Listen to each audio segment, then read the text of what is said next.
Berdasarkan hasil pengamatan kita di lapangan, kita menemukan bahwa perlu pemahaman yang utuh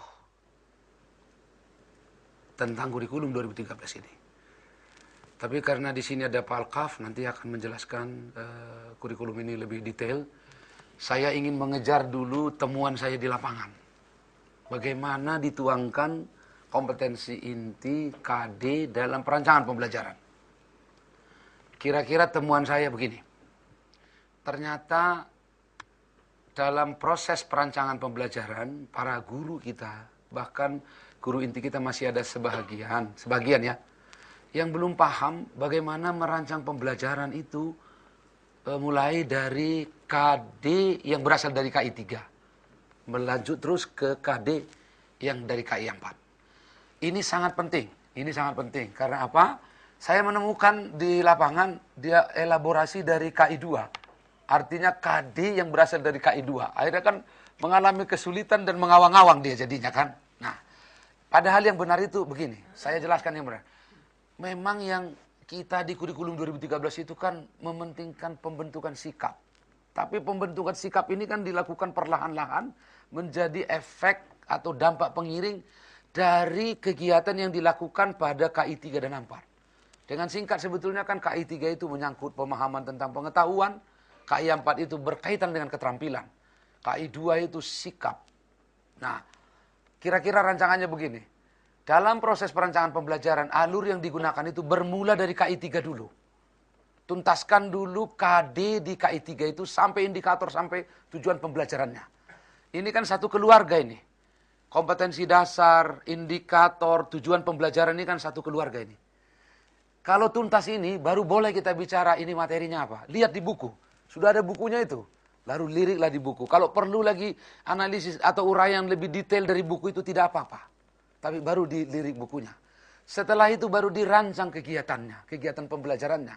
Sebab kegiatan pembelajaran itu bisa bermula dari observasi, mengamati dulu, ditugasi. Bisa juga berdiskusi. Bisa juga tugas kelompok. Bisa juga tugas mandiri.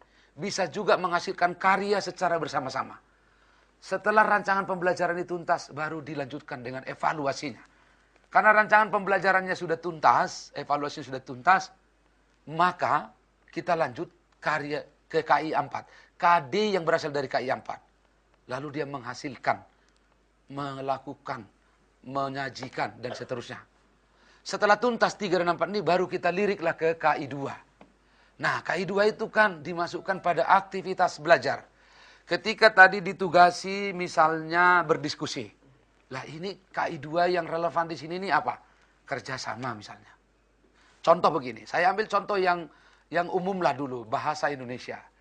Di bahasa Indonesia itu salah satu KD dari KI 3 itu adalah memahami konvensi penulisan karya ilmiah. Indikatornya tuntas dulu, minimal harus memahami struktur karya ilmiah. Yang kedua, memahami ciri kebahasaan karya ilmiah. Karena beda kebahasaan di karya ilmiah itu. Karena itu di bahasa sendiri ada struktur bahasanya dan ada struktur ilmunya, struktur pengetahuannya. Yang ketiga, memahami ciri isi. Jadi ciri isi karya ilmiah. Tuntas seperti ini, terus nanti materinya menyusul. Apa struktur karya ilmiah? Sudah ada di buku itu.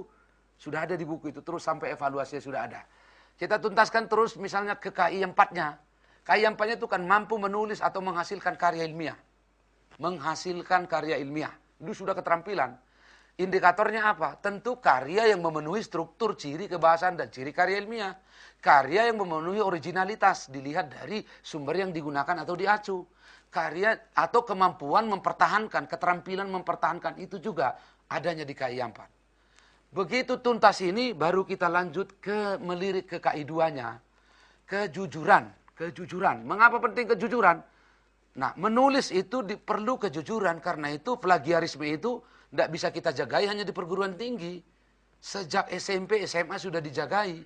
Karena itu guru menulis itu mengintegrasikan kejujuran.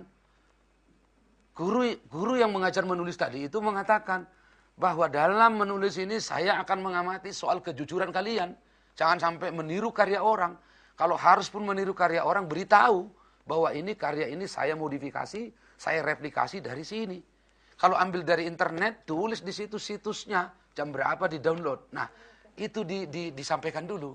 Lalu disampaikan juga rasa ingin tahu, saya ingin mengintegrasikan di sini, tanggung jawab, santun, empati, dan peduli nanti pada saat mempertahankan ide itu. Nah, inilah rancangannya yang mesti dilakukan oleh guru. Jangan sampai diotak-atik di KD yang berasal dari KI2 ini, nanti balik ke pendidikan karakter zaman dulu, mengawang-awang dia ya kan. Pokoknya harus bagus. Padahal ini terbentuk dari aktivitas belajar pada perolehan kemampuan pengetahuan dan keterampilan tadi. Kan begitu ya Pak Prof. Alkap ya. Nanti Pak Prof. Alkap ini koreksi kalau siapa tahu nanti ada kekeliruan. Ini bersama-sama. Nah ini menurut saya amat sangat penting. Karena saya menemukan di lapangan salah memahami. Kan sikap yang perlu Pak katanya ya kan. Ya, betul, tapi harus ada proses yang harus dilalui untuk membentuk sikap itu. Sebab sikap tak bisa hanya diajarkan di kelas diceramahi. Sikap ini secara perlahan-lahan terbentuk dia akibat diintegrasikan pada aktivitas untuk membangun pengetahuan dan keterampilan. Nah, jadi dia terbentuknya nanti memang dalam diri siswa bersama-sama. Contoh ini matematik misalnya. Di KD salah satu KD, ini saya ambil sudah dari permennya ini. Memahami sifat-sifat grafik fungsi eksponensial dan logaritma. Indikatornya apa? Harus bisa membuktikan sifat, menurunkan sifat, menganalisis kecukupan dan keperluan sebuah grafik. Itu harus bisa, itu kan minimal indikator seperti itu. Ini di KI3, tuntas di KI3 dulu sampai materinya. Saya lihat di buku matematik itu materinya udah seperti ini. Udah bagaimana cara menurunkannya, bagaimana menganalisis kecukupan, sudah ada.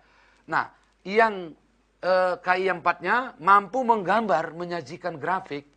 Indikatornya menentukan titik potong, kalau mau dibuat lebih kecil-kecil, menentukan maksimum dan minimum, melukis grafiknya, membaca dari menerjemahkan sesuai sifat-sifatnya, menganalisis grafik, artinya membalikkan grafik ke persamaan dan persamaan ke grafik, seperti itu. Dan di KI4 ini juga harus bisa untuk apa itu digunakan. Bahwa untuk apa sih kita gunakan grafik ini? Keterampilan menggunakan grafik untuk apa? Misalnya untuk menentukan perkembangan bakteri, menentukan pertumbuhan penduduk, menentukan penentuan bunga uang. Sudah pasti grafik ini dipakai gitu. Nah, setelah tuntas ini sampai materinya, sampai evaluasinya sudah tuntas ini. Bahkan ada di buku siswa dan di buku guru itu. Begitu itu tuntas, baru kita lirik KI2. Apa ini kira-kira ini KI2 yang relevan ini? Oh nampaknya ini disiplin bisa, tanggung jawab bisa, kerjasama bisa, kecermatan bisa. Nah, dipilihlah dari KI2, KD dari KI2 yang relevan. Nah, inilah cara kerja guru di kelas. Karena itulah penting sekali authentic assessment tadi. Pada saat bahasa Indonesia misalnya, melatih menulis gurunya itu, dia bisa melihat proses penulisan itu terjadi, dan proses diskusi itu terjadi, dan ide-ide siswa mana itu yang bernas, bisa diamati langsung. Dan pada saat itulah authentic assessment itu dibutuhkan. Sebab authentic assessment itu dua kaidahnya. Authentic assessment pada saat di ruang kelas atau terjadi proses belajar di ruang kelas maupun di luar kelas. Authentic assessment yang kedua ini kesesuaian kompetensi yang dilatihkan di pembelajaran dengan yang dibutuhkan di dunia kerja. Ini juga authentic assessment juga untuk melihat kesinambungan itu. Nah, tapi katakanlah sekarang kita mau menggunakan authentic assessment tentang keterampilan siswa menulis dan mempertahankan karya tulisnya itu memang 3 ciri utama, bahwa kejelasan dari kompetensi itu ada, bahwa yang kedua kriterianya jelas, dan yang ketiga rubriknya ada. Selama 3 hal itu tidak ada, maka authentic assessment tidak bisa diterapkan pada saat pembelajaran berlangsung. Nah, inilah yang saya lihat perlu juga kita sebarluaskan supaya guru itu sistematis cara kerjanya, bagaimana merancang KI3 dan seterusnya.